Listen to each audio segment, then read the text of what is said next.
Vaishnav comes from Vishnu. Vishnu is a form that emanates from Krishna, expands from Krishna. So, any deviation has the I am God concept in it. I pointed this out. So, all these Sahaja groups have that, but they appear to be Vaishnavas to the uninitiated, to the persons that don't have good vision.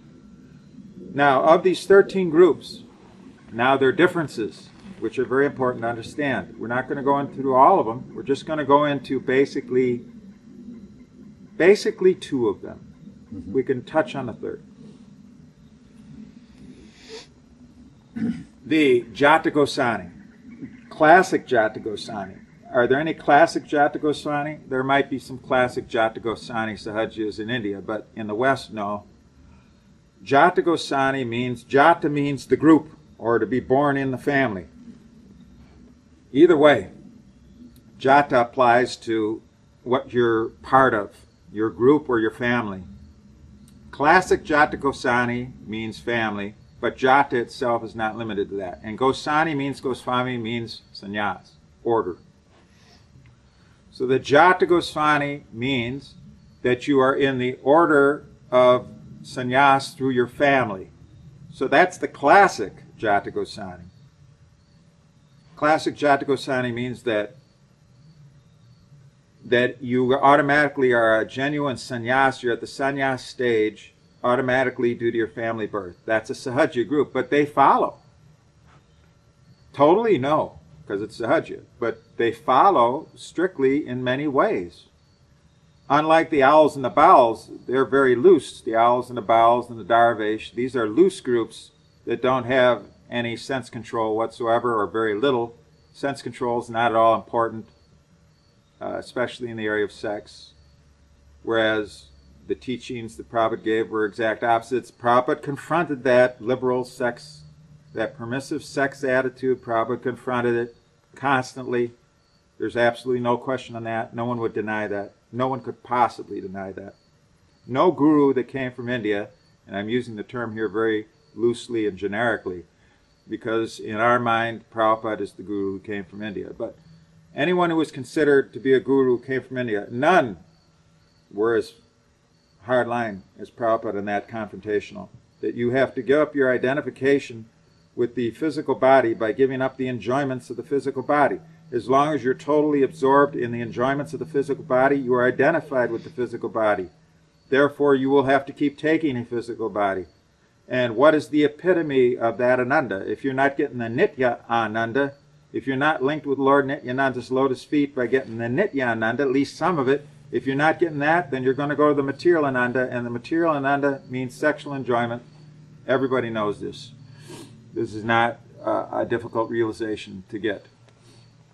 The Jata Goswami, they have this Goswami energy through the family. So Jata can also mean the group. So will the classic Jata Goswami apply to what's going on now in the West? No. But Neo Jata Goswami, it most definitely applies. It most definitely applies. Because of the group, therefore, I am linked with the Sampradaya, because I am linked with whatever the group is saying, whatever the group stands for. There's truth in the group intrinsically. No. Automatic sannyasis because they give sannyas. Because somebody in the group has sannyas, he can automatically give sannyas because the group says he's a sannyasi. Therefore, if you join the group, then he becomes sannyasi. This is Neo Jata Goswami. This is very big right now in the Western deviation. And I'm confronting it. And I'm confronting it in the spirit of Prabhupada. And I see Mayavad in it. Your original question was, how can Mayavad be present? We're not doing classic Mayavad? No, of course it's not classic Mayavad. But the essence of Mayavad is in it. Because the essence of Mayavad is, I am that Brahman. I am the enjoyer. I am the doer. Somehow or other, I've engaged in this bad Leela down here. But really, I am God. That's the essence. But I am God. We aren't God. We got some of the qualities of God, And one of his qualities is complete free will to do whatever he wants at any time. And all we've got is a very small smidgen of that. And our small smidgen of that free will and independence is this. It's very, very simple. We can choose to do what he wants or what he doesn't want us to do. We have the choice.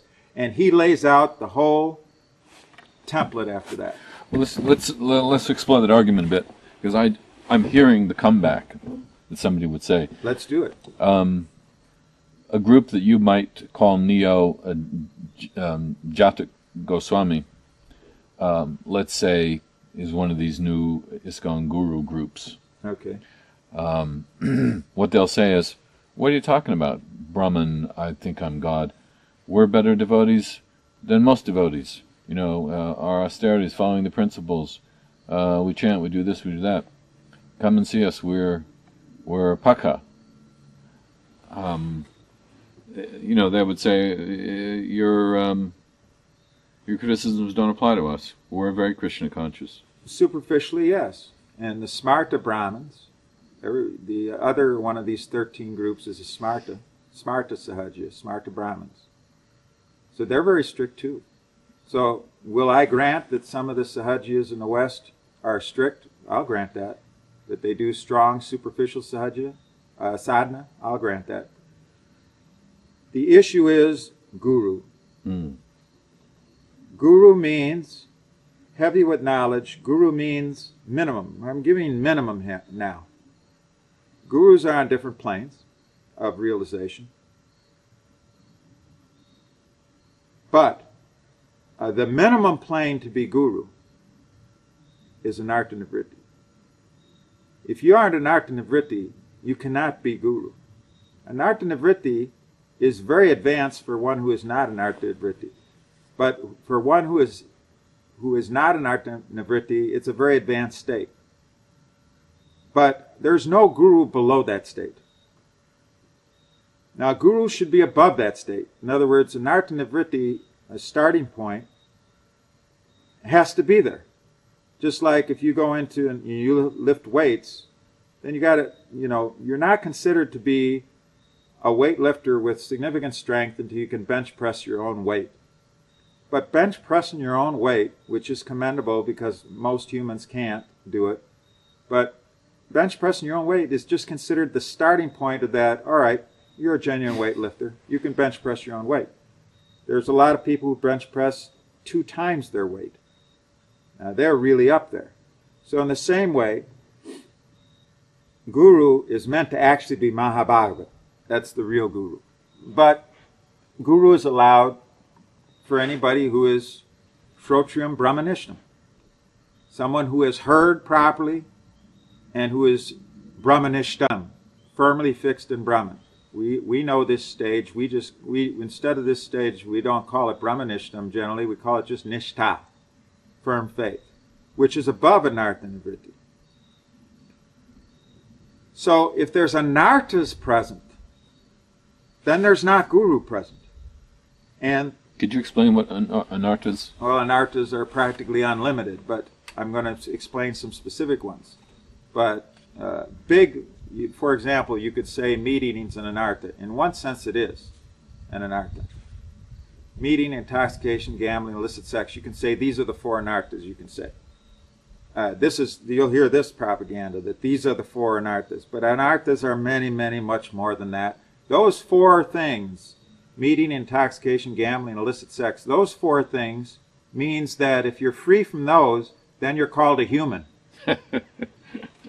Okay. In other words, you got to get to the human eligibility again, you have to get free from those 4 things. But the anarthas are many. Nam aparad, aparads are anarthas. Nam aparad, deity aparad, Vaishnav aparad, Maha Bhagavat aparad, Gurv aparad. Any kind of offenses against other living entities is aparad, is anartha. Attachments to sense objects of any sorts is anartha. Anarthas are so many. We're not going to undergo a detailed discussion of all the different anarthas. Material attachment? Well, if there's material attachment, yes, that's an anartha. What we're going to deal with here is the very specific anartha.